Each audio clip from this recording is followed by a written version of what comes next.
अ, मैं इस वीडियो का नाम रख दूंगी पार्ट 2, क्योंकि पहली वीडियो के अंदर पूरा नहीं हुआ था।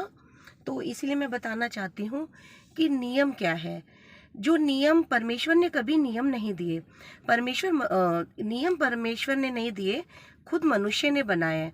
तो नियम भी एक समय के अनुसार हमारे लिए ज़रूरी है। ठीक है। तो नियमों का पालन भी करना हमारे लिए ज़रूरी है। जिस प्रकार अभी मैंने आपको अपना रेड लाइट जंप करने के नियम के बारे में बताया, तो उसी प्रकार से हर चीज़ के नियम है। खाने पीने के नियम है, उठने बैठने के, सोने जागने के नियम है। तो जो नियम है, कुछ हमारे शरीर के लिए ज़रूरी है। हमारे खाने पीने के लिए भी जो नियम दिए गए हैं, ताकि वो हमारे शरीर के लिए हैं। ठीक है। इससे किसी कोई मतलब ऐसा लेना देना नहीं है कि पाप पुण्य से लेना देना कुछ नहीं, क्योंकि ये सिर्फ मनुष्य के बनाए हुए नियम है।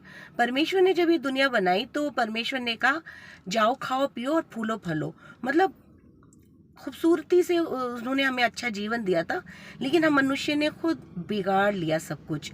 तो इसीलिए वो परमेश्वर को दोष देते हैं, क्योंकि खुद बिगड़े हुए हैं। तो हम खुद बिगड़े हुए हैं। असली स्वरूप तो सामने दिखाते नहीं है, अंदर का मन तो छुपा के रखते हैं। तो इसीलिए इंसान अपने अंदर के मन से सोचे। जब किसी को कहे तो अंदर के मन से सोचे। और अगर ठीक है कि अ, तुमने सही जीवन जिया है कोई, और तुम सही जीवन जी रहे हो, तुम्हें लगता है, तो ऐसे भी करके सोचिए ना कि पता नहीं वो उसका जीवन में क्या है, पता नहीं क्या उसके जीवन में प्रॉब्लम है, क्यों वो इंसान ऐसा है। देखिए, वाओ कितना रोशनी है, कितना खूबसूरत है, उजाला उजाला है, हम ऐसे करते हैं ना। लेकिन ये वाओ तब नहीं रहता जब अंधकार नहीं होता।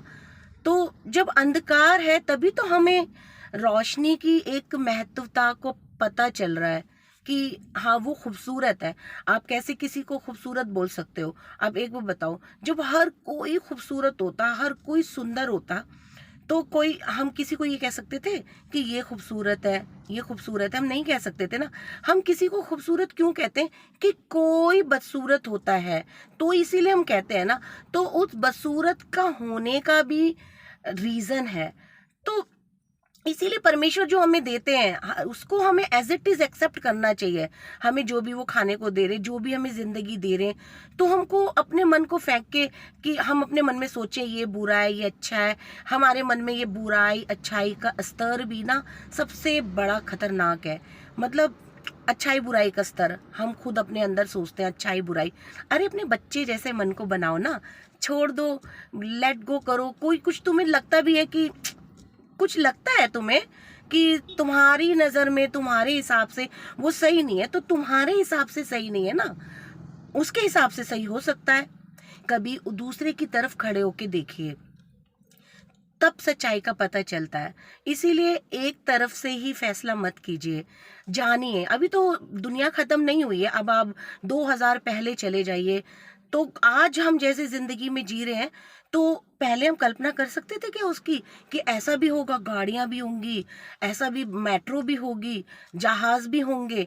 और आज से मतलब कुछ सालों बाद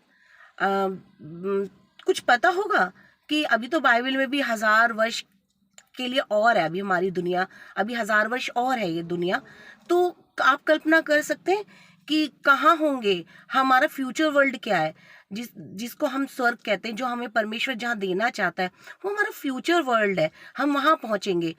अभी तो लोग आगे बढ़ेंगे, गाड़ियां उड़ेंगी, और पता नहीं क्या क्या क्या क्या होगा, है ना। इन मनुष्य का स्वरूप भी बदल जाएगा। ऐसा है, हम जैसे आज हम मेकअप करते हैं, आज हम ऐसे कपड़े पहनते हैं, हम कई हजार साल पहले ऐसे नहीं थे। हम जंगलियों की तरह रहते थे। तो इस तरीके से सोचिए और अपने माइंड को ओपन करिए।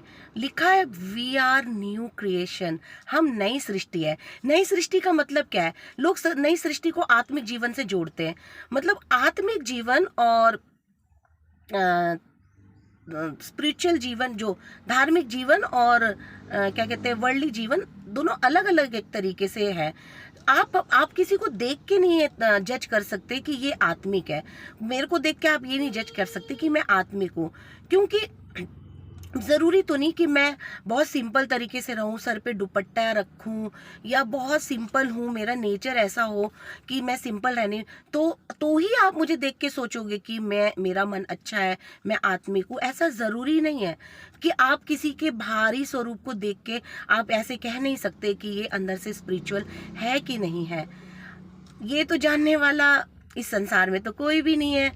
सिर्फ कौन है? जिसकी आंखें, जिसने हमें बनाया, हमें आर पार देख सकता है। इसलिए अपने माइंड को बिल्कुल ओपन रखिए, बिल्कुल आज़ाद कर दीजिए अपने आप को ये सब पुरानी रीति रिवाजों से, बिल्कुल आज़ाद कर दीजिए। मैं तो कहती हूँ जो आज के हम रीति रिवाज जो हम जानते हैं उसको भी छोड़ दीजिए, क्योंकि हमें अभी भी कुछ नहीं पता, क्योंकि आने वाले सालों में क्या होगा वो भी तो नहीं पता। इसलिए और ओपन कीजिए अपने माइंड को, ज़रा अपने माइंड को ओपन करके तो सोचिए, तो सच्चाई को जानेंगे कि क्या सही है क्या गलत है। ये हम नहीं बता सकते, कोई भी मनुष्य नहीं बता सकता।